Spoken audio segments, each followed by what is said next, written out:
আসসালামু আলাইকুম। তারা মিয়ার রান্নাঘর থেকে সবাইকে স্বাগতম। আজকে নিয়ে আসলাম দারুণ নতুন একটি রেসিপি, বাদাম ও তিসির মিশ্রণ ভর্তা।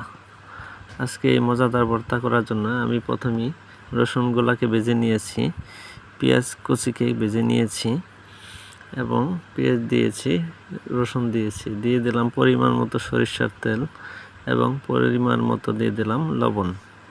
এখন এটাকে ভালোভাবে মাখাই নেব। আমি বাদামগুলাকে আগেই ভালো করে ভেজে নিয়েছিলাম, তিসিগুলোকেও ভেজে নিয়েছিলাম। ভেজে নেওয়ার পর সবগুলাকে সুন্দর করে ব্লেন্ড করে নিয়েছি।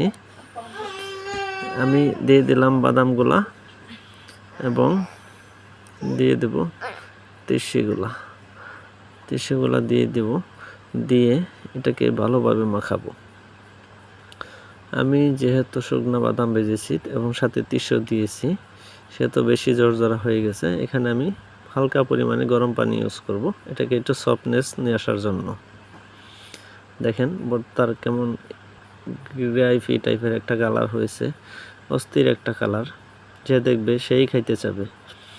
আমার ভিডিওটা এই মজাদার ভর্তা বানানোর জন্য দেখবেন শুরু থেকে শেষ পর্যন্ত, কোথাও কোনো স্কিপ করবেন না, তাহলে পুরো ভিডিওটা বুঝবেন না।